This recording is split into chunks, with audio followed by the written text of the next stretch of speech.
Unconscious bias. She said she was even struggling to understand what systemic racism is. But then on Friday, after the video, the commissioner backtracked saying, yes, there is systemic racism in the force. Is that enough? This isn't the only incident, after all. Another RCMP officer was just caught on video slamming the door of his cruiser into an Indigenous man in Nunavut. Is the RCMP taking systemic racism seriously enough? And should the RCMP commissioner be trusted to make the changes? Let's find out. Joining me now is the Assembly of First Nations National Chief, Chief Bellegarde. As you watch that video, and I've spoken to Chief Adam about it, and it's very difficult to watch, what was your reaction as you watched it? Anger welled up. You know, how can people deny that there is no racism or systemic racism or excessive use of force within the RCMP? It was a brutal takedown of Chief Alan Adam. That's what we saw, that's what we witnessed, and that's just not acceptable in 2020 or beyond. Like, it's too far, too much, too often that our people are getting hurt and are killed at the hands of the RCMP, and we know it has to stop. So I don't think we should engage in whether or not there is racism or systemic racism. There is. Let's start working towards solutions and how we fix it.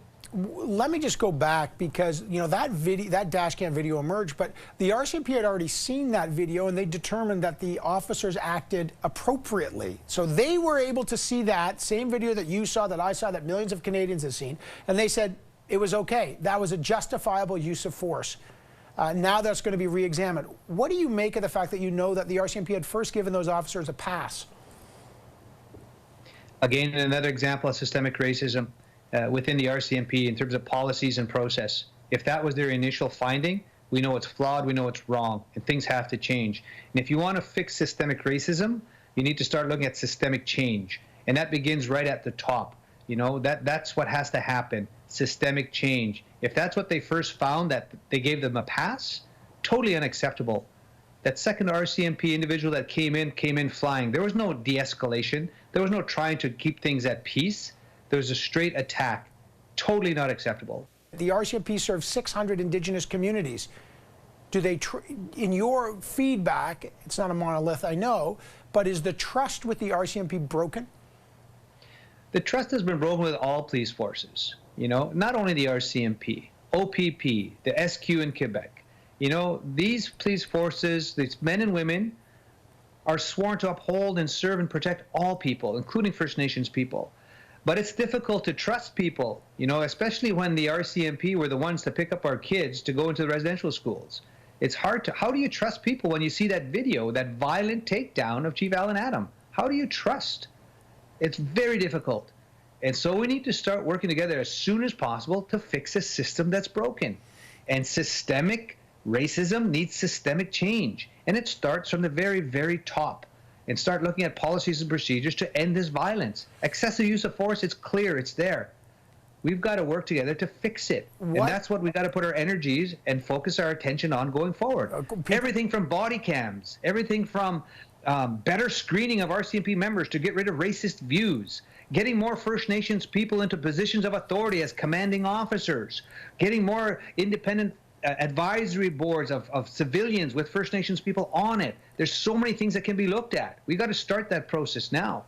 So you would like to see body cams, something that the Prime Minister has talked about. Would you support, and this has been a term that has been used a lot lately, defunding the RCMP? That just means not taking all the money away, but reallocating some of their resources towards, for example, Indigenous programming or support services. Would you support that?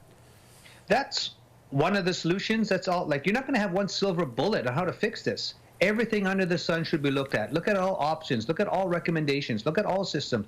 Is there enough monies put toward de-escalation training, dealing with mental health issues and concerns, dealing with substance abuse issues? All those things can be looked at. We want to demilitarize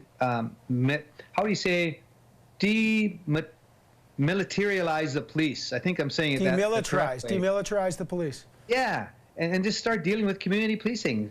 And start making sure, like, even a simple thing like having policing seen as an essential service. You know, that's something that we've got to work on. Right now, it's not seen as an essential service for First Nations people. It's a program. So you got to look at a legislative base. Then you got to make sure that it's community focused, that there's cultural practices and traditions, and the leadership's involved in developing the possible policing framework that has to be put in place at the community level. So there's lots of things that have to happen. There's no question.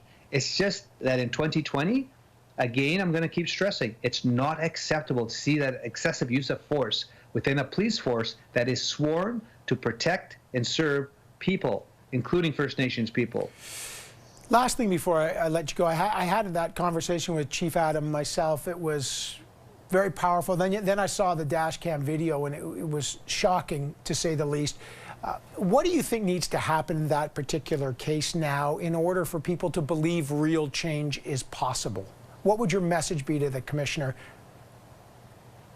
Well, I would support Chief Alan Adam in his request. You know, like those the people involved, there should be a thorough investigation, independent investigation, and the people that have done the assault should be brought to bear. Should they really remain in the RCMP? You know, I would say no. Like, there's so many things that have to be asked. These questions start with a thorough review, making sure that these policies and programs are in place to make sure that this has never happened again.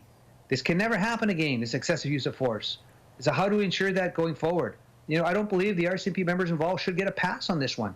It's just, again, if they do, there's your systemic racism in action. And that can't be tolerated going forward.